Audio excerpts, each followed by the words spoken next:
हाय, आज हम लोग 1 मिनट में अभाव को पढ़ेंगे। तो अभाव के बारे में बताया गया है कि आयुर्वेद ने इसे किसी सातवें पदार्थ के रूप में स्वीकार नहीं किया है। और अगर हम बात करें कि चरक ने यहाँ पे सत और असत नाम के 2 पदार्थों का वर्णन किया है, जिसमें असत का मतलब है कि जिसकी सत्ता नहीं होती है और इसे ही अभाव के रूप में माना गया है। लेकिन इसके अलावा अगर हम वैशेषिक दर्शनी महर्षि किणाद वगैरह की बात करते हैं, तो इन्होंने किसी भी तरीके से जो है अभाव को स्वतंत्र प्रमाण के रूप में स्वीकार नहीं किया है। पर प्रशस्तपाद जो भाष्यकर्ता जो प्रशस्तपाद हैं, इन्होंने भाष्य लिखते समय जो अभाव है इसको एक स्वतंत्र प्रमाण के रूप में स्वीकार जरूर किया था। लेकिन इसके अलावा जो भट्ट मीमांसा वेदांत दर्शन पौराणिक और तांत्रकारिता ये सब जो है, इन्होंने भी जो है अभाव को एक स्वतंत्र रूप के स्वतंत्र पदार्थ के रूप में स्वीकार नहीं किया है। बात कर लेते हैं अभाव के विषय में कि अभाव का जो है अभाव की मीनिंग क्या होती है। तो अ का मतलब होता है ना होना और भाव का मतलब है सत्ता। यानी कि जो है जिसकी सत्ता नहीं होती है, यानी जिसका अस्तित्व नहीं होता है, उसे ही हमने अभाव कहा है। इसका लक्षण क्या है कि किसी वस्तु के ना होने के भाव को हम जो है अभाव कह सकते हैं। ठीक है।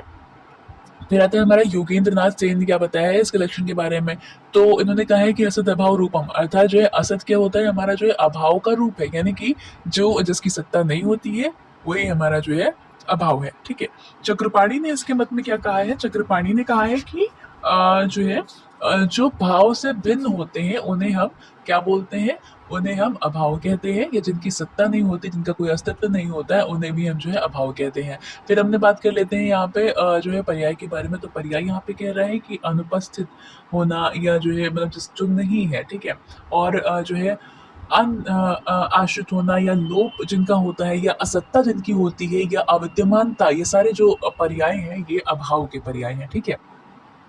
अब हम बात कर लेते हैं भेद के बारे में। तो कहा गया है भाव संक्षिप्त द्विविधा, क्या है वो, संसर्ग भाव और संसर्ग भाव च अन्योन्य भाव च इति। और संसर्ग भाव को फर्दर डिवाइड कर दिया गया है 3 तरीके से। तो ये हो जाता है संसर्ग भाव त्रिविधा, क्या है, प्राग भाव, विध्वंसा भाव और अत्यंता भाव च इति। ठीक है। तो यहाँ पे हम देखेंगे कि संसर्ग भाव किसको कहते हैं। तो जिस जिस वस्तु की जिसमें सत्ता जिस वस्तु की तुलना में, जैसे मान लो हम कोई चीज जैसे कोई चीज है उसकी तुलना में हम किसी दूसरी वस्तु को देखना चाह रहे हैं, तो उसका अभाव है। ठीक है। तो जो है जिस वस्तु की तुलना में दूसरी वस्तु का अभाव होना, इसे हम संसर्ग भाव कहते हैं। और ये 3 तरीके से होता है, प्रागभाव, प्रध्वंसा भाव और अन्योन्य भाव, सॉरी अत्यंता भाव। ठीक है। ये आपको कंफ्यूज नहीं करना है कि क्या नाम है अत्यंता भाव और अन्योन्य भाव में, क्योंकि अन्योन्य भाव दूसरी चीज है, वो अभाव से रिलेटेड है। और संसर्ग भाव जो है, सॉरी अत्यंता भाव जो है वो आपका संसर्ग भाव से आ रहा है। ठीक है। तो अब जो है प्राग भाव के भाव को देखते हैं। प्राग भाव में क्या बताया गया, प्राग का मतलब होता है आदि और अभाव का मतलब ना होना। यानी कि जिसका आदि तो है परंतु जिसका जो है अंत नहीं है। ठीक है। या हम ऐसे भी कह सकते हैं कि वस्तु के होने से पूर्व उसका जो भाव होता है वो हमारा प्राग भाव होता है। हम कह सकते हैं कि जैसे किसी वस्तु के जैसे मान लो कि कोई जो है व्याधि है, व्याधि के लक्षण अभी हमको परिलक्षित हैं, पर उन लक्षणों के परिलक्षित होने से पूर्व उनका जो अभाव था। ठीक है। यानी व्याधि होने से पहले जो व्याधि का अभाव था वो हमारा प्राग भाव है। ठीक है। या किसी मनुष्य के जन्म लेने से पूर्व उसका जो सृष्टि में भाव होता है, ठीक है, वो हमारा प्राग भाव हो जाएगा। अब ऐसे प्रध्वंसा भाव की अगर हम बात करें, तो प्रध्वंसा भाव के बारे में बताया जाता है। प्रध्वंस का मतलब क्या होता है, नष्ट होना। ठीक है। और अभाव का मतलब कि जिसका अभाव है, जिसकी सत्ता नहीं है। ठीक है। तो हम कह सकते हैं कि जो है हम कह सकते हैं कि यहाँ पे जिसका अंत तो है परंतु उसका आदि नहीं है। ठीक है। हम ऐसे भी कह सकते हैं कि मान लो कोई वस्तु है,